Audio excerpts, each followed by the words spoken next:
Price the lord ಪ್ರಿಯರೇ, ದೇವರ ಅತಿ ಪರಿಶುದ್ಧವಾದ ನಾಮಕ್ಕೆ ಸ್ತೋತ್ರವಾಗಲಿ. ಇಂದು ನಾವು ಗಮನಿಸಬೇಕಾದಂಥ ಒಂದು ಅಂಶ, ಲೋಕದಲ್ಲಿ ತಪ್ಪು ಮಾಡಿದವರಿಗೆ ಶಿಕ್ಷೆ ಇದೆ ನಿಜ, ಆದರೆ ತಪ್ಪು ಮಾಡಿದವನ ತಪ್ಪಿತಸ್ಥನ ಥರನೇ ಕಂಡು ಅವನನ್ನು ಇನ್ನೂ ದೊಡ್ಡ ತಪ್ಪಿತಸ್ಥರಾಗಿ ಮಾಡೋದ್ರ ಬದಲು ಆ ಸಣ್ಣ ತಪ್ಪು ಮಾಡುವಾಗಲೇ ಆತನನ್ನು ತಿದ್ದಿ ನೀತಿವಂತರಾಗಿ ಮಾಡಬೇಕು ಅಂತ ಹೇಳೋದೇ ಇವತ್ತಿನ ಒಂದು ವಚನದ ಭಾಗ ಪ್ರಿಯರೇ. ಇವತ್ತಿನ ಒಂದು ವಚನದ ಭಾಗದಲ್ಲಿ ಯಾಕೋಬ 5:19-20 ಏನು ಬರೆದಿದ್ದಾರೆ ಪ್ರಿಯರೇ, ನನ್ನ ಸಹೋದರರೇ, ನಿಮ್ಮಲ್ಲಿ ಒಬ್ಬನು ಸತ್ಯ ಮಾರ್ಗವನ್ನು ತಪ್ಪಿ ಹೋಗಿರಲಾಗಿ ಮತ್ತೊಬ್ಬನು ಅವನನ್ನು ಸನ್ಮಾರ್ಗಕ್ಕೆ ತಂದರೆ, ಒಬ್ಬ ಪಾಪಿಯನ್ನು ತಪ್ಪಾದ ಮಾರ್ಗದಿಂದ ತಿರುಗಿಸಿದವನು ಅವನ ಪ್ರಾಣವನ್ನು ಮರಣಕ್ಕೆ ತಪ್ಪಿಸಿ ಬಹು ಪಾಪಗಳನ್ನು ಮುಚ್ಚಿದವನಾದನೆಂದು ತಿಳಿದುಕೊಳ್ಳಿರಿ ಅಂತ ಸ್ವಾಮಿ ಇವತ್ತು ತಿಳಿಸ್ತಾ ಇದ್ದಾರೆ ಪ್ರಿಯರೇ. ಇಲ್ಲಿ ನೋಡಿ ಪ್ರಿಯರೇ, ನಾವು ಇವತ್ತು ಸತ್ಯವೇದವನ್ನು ನಡೆದಿದ್ದೀವಿ, ಸತ್ಯಾಂಶಗಳನ್ನು ತಿಳಿತಾ ಇದ್ದೀವಿ. ದೇವರು ಯಾರು, ದೇವರು ಏನಕ್ಕಾಗಿ ಮನುಷ್ಯನಾಗಿ ಬಂದರು, ಯಾಕೆ ಶಿಲುಬೆಯಲ್ಲಿ ಮರಣವನ್ನು ಅನುಭವಿಸಿದ್ರು, ಇದೆಲ್ಲ ನಮಗೆ ಸತ್ಯ ಮಾರ್ಗ ಗೊತ್ತಿದೆ. ಪಾಪ ಮಾಡಬಾರ್ದು, ಪರಿಶುದ್ಧ ಜೀವನ ನಡೆಸಬೇಕು ಅಂತೇಳಿ. ಆದರೆ ನಮ್ಮ ಜೊತೆಲಿ ಇರತಕ್ಕಂಥ ಸ್ನೇಹಿತರು 90% ಸತ್ಯವನ್ನು ತಿಳಿಯದೇ ಇರತಕ್ಕಂಥ ಜನಗಳು, ಅವರಿಗೆ ಎಡ ಬಲ ಗೊತ್ತಿಲ್ಲ ಪ್ರಿಯರೇ. ಇವತ್ತು ಡ್ರಿಂಕ್ಸ್ ಮಾಡೋದು ಪಾಪ ಅಲ್ಲ ಅಂತ ಅವರ ಭಾವನೆ, ಒಂದು ಜಾಲಿ ಲೈಫ್ ಅಂತೇಳಿ.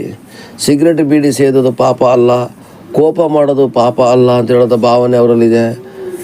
ಹೆಂಡತಿಯನ್ನು ಬಿಟ್ಟು ಇನ್ನೊಬ್ಬ ಹೆಂಡತಿನ ಇಟ್ಟುಕೊಂಡ್ರೆ ಕೂಡ ಅದು ಪಾಪ ಅಲ್ಲ ಅಂತ ಹೇಳೋದು ಭಾವನೆ ಇದೆ. ಅವ್ರಿಗೆ ಗೊತ್ತಿಲ್ಲದಂಥ ರೀತಿಯಲ್ಲಿ ಅವ್ರು ಏನು ಮಾಡ್ತಾರೆ ಗೊತ್ತಾ, ಪಾಪದ ಮೇಲೆ ಪಾಪಗಳನ್ನು ಮಾಡಿ ಪಾಪದ ಸಂಬಳ ಮರಣ ಅಥವಾ ನರಕದ ಹಾದಿಯನ್ನು ಇಳಿಯೋರು ತುಂಬ ಜನ ಇದ್ದಾರೆ.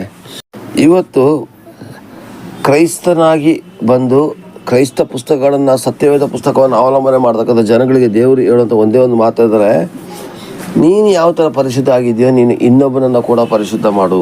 ಅಂದರೆ ನಿನ್ನ ಪಕ್ಕದಲ್ಲಿ ಇರತಕ್ಕಂಥ ವ್ಯಕ್ತಿಗಳು ಏನೇ ಗೊತ್ತಿಲ್ಲದಂಥ ರಹಸ್ಯ ಪಾಪಗಳಲ್ಲಿ ಇದ್ದರೆ ನಾವು ನೋಡಿಕೊಂಡು ಸುಮ್ಮನೆ ಇರಬಾರ್ದು ಪ್ರಿಯರೇ. ಸಭೆ ಇರೋದೇ ಪಾಪಿಗಳಿಗೋಸ್ಕರ. ಇವತ್ತು ಸುಮಾರು ಜನ ಹೇಳ್ತಾರೆ, ಚರ್ಚ್ ಒಳಗಡೆ ಬೀಡಿ ಸೇದೋರು, ಸಿಗರೇಟ್ ಸೇದೋರು, ಸೂಳೆಯರನ್ನ ಎಲ್ಲ ಸೇರಿಸ್ಕೊಳ್ತಾರೆ ಅಂತೇಳಿ. ಅದೊಂದು ಕೆಟ್ಟ ಒಂದು ಅಪವಾದ ಇದೆ ಇವತ್ತು. ಹೌದು, ನಾವು ವ್ಯಭಿಚಾರ ಮಾಡೋರು, ಎಂಡ ಕುಡ್ಕೋರು, ಮೋಸಗಾರರು, ಅನ್ಯಾಯ ಮಾಡೋರು, ಕೊಲೆಗಾರರು, ಇಂಥವ್ರನ್ನೇ ನಾವು ಸೇರಿಸ್ಕೊಳ್ತೀವಿ. ಯಾಕೆ ಅಂದರೆ ಸರ್ಕಾರದ ಕಾನೂನಿನ ಪ್ರಕಾರ ಅವರು ಶಿಕ್ಷೆಯನ್ನು ಅನುಭವಿಸಿ ಬಂದ ಮೇಲೆ ಊರಿನವರು ತಾತ್ಸಾರವಾಗಿ ಕಾಣ್ತಾರೆ ಅವ್ರನ್ನ. ಒಬ್ಬ ಚಿಕ್ಕ ಉದಾಹರಣೆ ತೆಗೆದುಕೊಂಡ್ರೆ, ಒಬ್ಬ ಚಿಕ್ಕ ಕಳ್ಳ, ಅವನು ಸರ್ಕಾರದ ಒಂದು ಕಾನೂನು ಪ್ರಕಾರ ಶಿಕ್ಷೆಯನ್ನು ಅನುಭವಿಸಿ ಹೊರಗಡೆ ಬಂದಾಗ ಆ ಕಳ್ಳನನ್ನು ಹೊರಗಡೆ ಬಂದ ಮೇಲೂ ಕೂಡ ಕಳ್ಳನ ಥರದಲ್ಲೇ ಕನ್ಸಿಡರ್ ಮಾಡಿ ಕೊನೆಗೆ ಅವನಿಗೆ ಯಾರು ಬೆಲೆ ಕೊಡ್ತಾನೆ ಆ ಕಳ್ಳ, ಚಿಕ್ಕ ಕಳ್ಳ ದೊಡ್ಡ ಕಳ್ಳ ಆಗಿ ಕೊನೆಗೆ ದೊಡ್ಡ ದರೋಡೆಕೋರನಾಗಿ ಕೊನೆಗೆ ನೇಣು ಶಿಕ್ಷೆಗೆ ಹೋಗೋಲ್ಲಿವರೆಗೂ ಜನಗಳು ಬಿಡೋದಿಲ್ಲ. ಯಾಕೆಂದರೆ ಒಂದು ಸಲ ತಪ್ಪು ಮಾಡಿದವನಿಗೆ ತಿದ್ದಿಕೊಳ್ಳಿಕ್ಕೆ ಅವಕಾಶ ಕೊಡಬೇಕು. ಇವತ್ತು ಸಮಾಜ ಅದು ಮಾಡ್ತಾ ಇಲ್ಲ. ಒಂದು ಹೆಣ್ಣು ಮದುವೆಗಿಂತ ಮುಂಚೆನೇ ತಪ್ಪಾದ ಒಂದು ಗರ್ಭಫಲವನ್ನು ಅನುಭವಿಸಿ ಕೊನೆಗೆ ಊರವರ ಮುಂದೆ ತಾತ್ಸಾರಕ್ಕೊಳಗಾದರೆ ಅವಳಿಗೆ ಇನ್ನು ಮದುವೆ ಮಾಡಲಿಕ್ಕೂ ಬಿಡೋದಿಲ್ಲ. ಅವಳು ಲೈಫ್ ಬರ್ನ್ ಮಾಡಿಬಿಡ್ತಾರೆ ಜನಗಳು.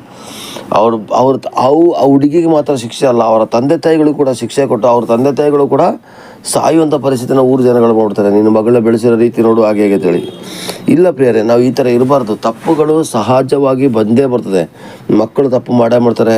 ಆ ಯೌವನ ಪ್ರಾಯದಲ್ಲಿ ಮಕ್ಕಳು ತಪ್ಪು ಮಾಡ್ತಾರೆ. ಇವತ್ತು ದೊಡ್ಡವರಾಗಿರ್ತಕ್ಕಂಥ ನಾವು ಸತ್ಯವೇದ ಪುಸ್ತಕವನ್ನು ಹಿಡದೇ ನಾವು ತಪ್ಪು ಮಾಡ್ತಾ ಇದ್ದೀವಿ ಅಂತಂದರೆ, ಸತ್ಯದ ಪರಿಜ್ಞಾನ ಇಲ್ಲದಂಥ ವ್ಯಕ್ತಿಗಳು ತಪ್ಪನ್ನು ಮಾಡೋದಿಲ್ವಾ? ಮಾಡೇ ಮಾಡ್ತಾರೆ.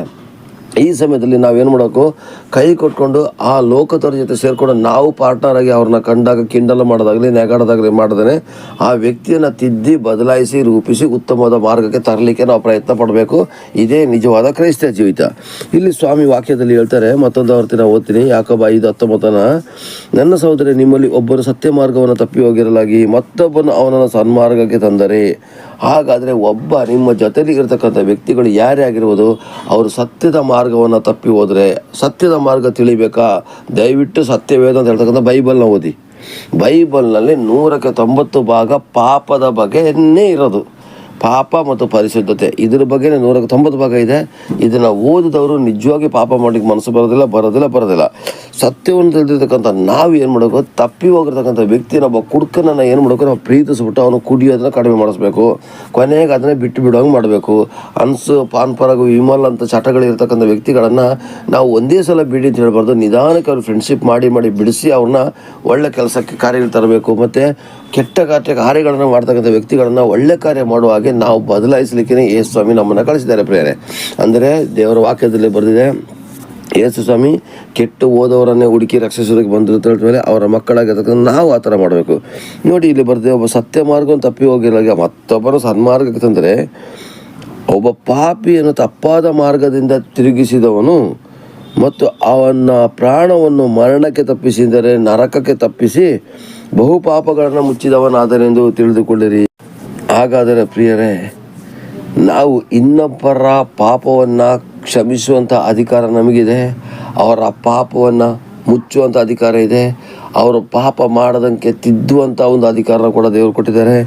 ಇದನ್ನು ಉಪಯೋಗಿಸ್ಕೊಂಡು ನಮ್ಮ ಪಾಪಗಳನ್ನು ಮುಚ್ಚಿಕೊಳ್ಳೋದು ಮಾತ್ರ ಅಲ್ಲದೇ ಅವರ ಪಾಪಗಳನ್ನು ಕೂಡ ಪರಿಹಾರ ಮಾಡ್ಬೋದು. ಇವತ್ತು ಏನಾಗ್ತಿದ್ರೆ, ಪಾಪ ಅರಕೆಯನ್ನು ನಾವು ಮಾಡಬೇಕು. ಮತ್ತು ಇನ್ನೊಂದು, ನಾನು ಆಗಲೇ ಹೇಳಿದಾಗೆ ಮೋಸಗಾರರಿಗೆ, ಕುಡುಕರಿಗೆ, ವಂಚನೆ ಮಾಡೋರಿಗೇ ಸಭೆಯಲ್ಲಿ ಜಾಗ ಕೊಡ್ತಾರೆ ಅಂತ ಹೇಳ್ತಾರೋ, ಆದರೆ ಅವ್ರು ಇನ್ನು ಮುಂದಕ್ಕೆ ಅದನ್ನು ಮಾಡದಂಗೆ ಮಾಡ್ತೀವಿ, ಪಾಪ ಅರಕೆಯನ್ನು ಮಾಡಿಸ್ತೀವಿ. ಆದರೆ ಪಾಪ ಪರಿಹಾರ ಆಗಬೇಕಾದ್ರೆ ನೀನು ಇಂಥ ಚಟಗಳಿಂದ ಹೊರಗಡೆ ಬರಲೇಬೇಕು ಅಂತ ಬೋಧಿಸಿ ಆತನನ್ನು ಉತ್ತಮ ವ್ಯಕ್ತಿಗಳಾಗಿ ಮಾಡ್ತೀವಿ.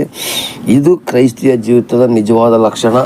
ಹಾಗಾದರೆ ಪ್ರಿಯರೇ, ನಾವು ಇನ್ನು ಮುಂದಕ್ಕೆ ಕರ್ತನ ವಾಕ್ಯ ಪ್ರಕಾರ ಮಾತ್ರ ಅಂತಲ್ಲ, ಮಾನವೀಯತೆ ದೃಷ್ಟಿಯಿಂದ ಇನ್ನೊಬ್ಬರು ತಪ್ಪಾದ ಕಾರ್ಯಗಳಿಗೆ ಹೋದಾಗ ಅವರ ಮನೆಯಲ್ಲಿ ಅವರನ್ನು ಫೂಲ್ ಮಾಡೋದಕ್ಕಿಂತ ಮಾಡದೇನೆ ನಾವು ಆದಷ್ಟು ಅವರನ್ನು ತಪ್ಪಾದ ಮಾರ್ಗದಿಂದ ತಿರುಗಿಸಿ ಸತ್ಯವೇದ ಸತ್ಯಗಳನ್ನು ತಿಳಿಸಿ, ನಿನಗೋಸ್ಕರ ಒಬ್ಬ ರಕ್ಷಕರು ಹುಟ್ಟಿ ಬಂದಿದ್ದಾನೆ, ಆತನು ನಿನ್ನ ಪಾಪವನ್ನು ಪರಿಹಾರ ಮಾಡಿದ್ದಾನೆ, ಇನ್ನು ಮುಂದಕ್ಕೆ ಪಾಪ ಮಾಡಬೇಡ ಎಂದು ತಿಳಿಸಿ ಆತನ ಸತ್ಯದ ಮಾರ್ಗ ತಿಳಿಸಿ ಪರಲೋಕ ರಾಜ್ಯ ಕಾಣುವ ಹಾಗೆ ಮಾಡೋ ಪ್ರಿಯರೇ. ದೇವರು ನಿಮ್ಮನ್ನು ಆಶೀರ್ವದಿಸಲಿ, ಕೃಪೆಯನ್ನು ನಡೆಸಲಿ. Amen, amen, amen. Praise the lord.